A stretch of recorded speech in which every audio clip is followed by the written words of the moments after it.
मित्रांनो नमस्कार.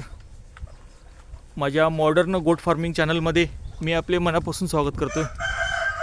मित्रांनो, जर चॅनलवर फर्स्ट टाईम असेल तर चॅनलला सबस्क्राईब करा आणि जे ऑलरेडी चॅनलचे सबस्क्रायबर आहेत त्यांनी माझ्या व्हिडिओची माहिती आपल्या मित्रांना किंवा शेळीपालकांना किंवा जे शेळीपालन करण्यासाठी इच्छुक आहेत त्यांना माझ्या चॅनलची माहिती द्या.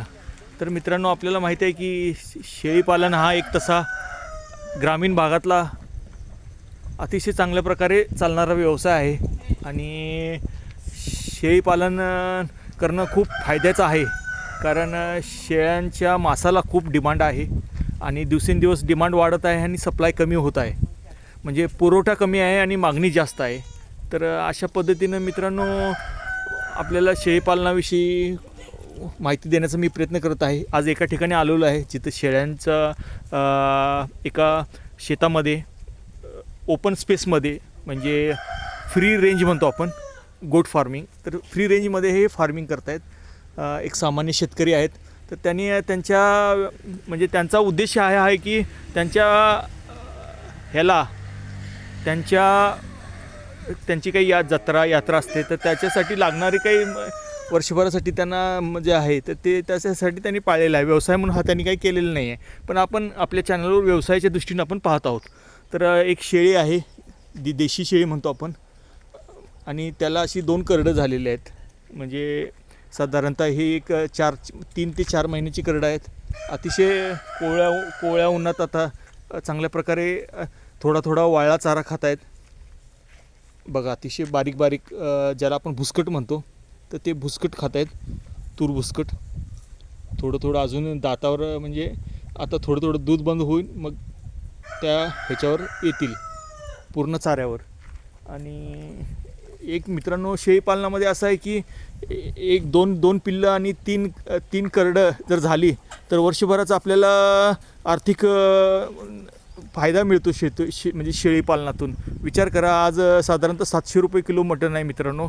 जर साधारणतः एक 30 किलोची जरी आपण विकली आणि 3 जर करडं पकडली तर मित्रांनो 50,000 आपण सगळा 10,000 खर्च वजा करू, तर एका शेळीमागं महिना 50,000, वर्षाला 50,000 राहतात. तर आपण असं 4-5 जर शेळ्या पाळल्या तर मित्रांनो, शेतकऱ्यांना, म्हणजे जे ग्रामीण लोक आहेत किंवा जे व्यवसायाला हे करणार आहेत त्यांना संसारासाठी पैसे उपयोगी पडतात किंवा अडचणीला उपयोगी येतात. तर शेळीपालन केलं पाहिजे, म्हणजे त्या दृष्टीने विचार केला व्यावसायिकदृष्ट्या तर ते फायद्याचं आहे. आणि त्या पद्धतीने केलं तर अतिशय म्हणजे लो मेंटेनन्स आहे हे जनावर. म्हणजे ह्याला काही मेंटेनन्स नाही आहे, म्हणजे निसर्गाच्या पद्धतीनं राहतं, त्याचं ते करतं. आणि हा गरीब प्राणी आहे, म्हणजे सगळ्या प्राण्यामधला हा गरीब प्राणी आहे शेळी. म्हणजे कुणा माणसाळते पण, आणि सूट वेगळ्या सगळ्या वातावरणात सूट होते. आणि तिचं खाणं खूप म्हणजे असं ओबडधोबड नसतं. जे काही टाकाऊ पदार्थ आहे, म्हणजे आपण असं नाही की बाबा हिरवा चाराच पाहिजे, वाळला चाराच पाहिजे किंवा पशुखाद्य पाहिजे, असं काही नाही आहे. म्हणजे जे काही पडलेलं असतं किंवा जे काही आपण घालू तर त्या पद्धतीनं ती खात राहते. तर या चॅनलमार्फत मी लोकांना सांगत असतो की ज्या शोधत आहेत व्यवसायामध्ये, तर हा एक शेळीपालन एक चांगला व्यवसाय आहे. म्हणजे लो कॉस्ट, लो बजेट, म्हणजे काही लागत पण नाही. म्हणजे शेड फक्त संध्याकाळी त्यांना निवारा लागतो, तर तो काही एवढा फार मोठा खर्च करायला पाहिजे नाही. आपल्या घरामध्ये जो थोडी 10x10 किंवा 10x15ची जागा असेल तर आपण करू शकतो. तर युवा वर्गांना, म्हणजे मला या चॅनलमार्फत तर सांगायचं आहे की युवा वर्ग जे आहेत ते नोकरीच्या मागे लागण्यापेक्षा, किंवा नोकरी तुम्ही करा, तर नोकरीबरोबर काही जर अडचणी येत असतील तर हा असा एक व्यवसाय तुम्ही स्वीकारा की त्याच्यातून आपल्याला व्यवस्थितपणे प्रॉफिट होतं.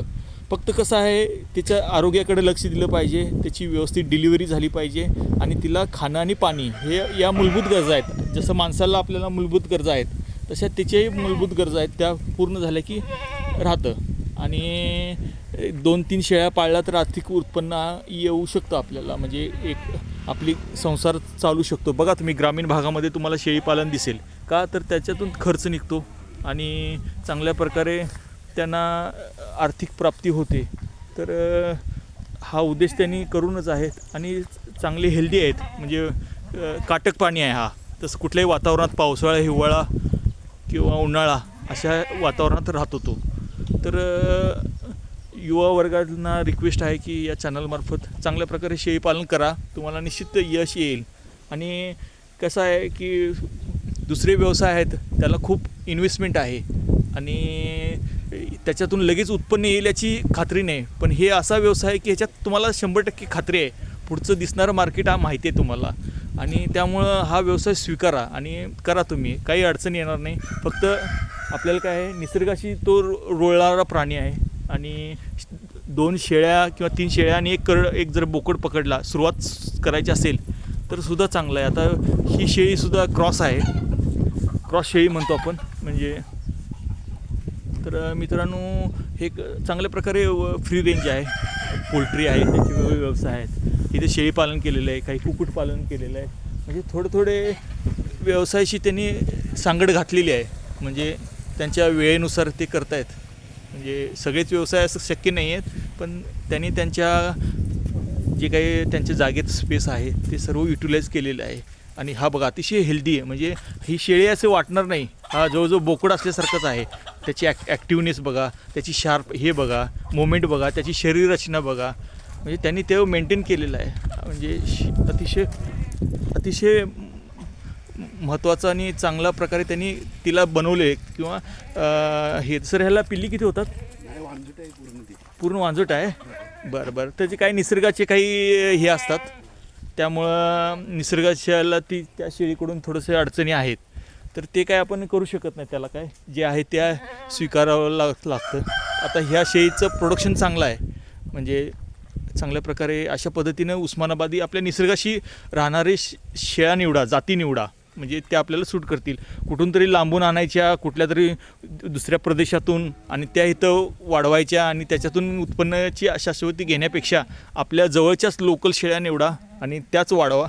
आणि काही खर्च न करता, आता बघा ह्यांनी हे बकेट वापरले आहे, म्हणजे काही असं काही गव्हाणी बांधणं पाहिजे, खूप खर्च केला पाहिजे असं काही नाही. निसर्गाशी समरस होऊन केलेला हा व्यवसाय आहे.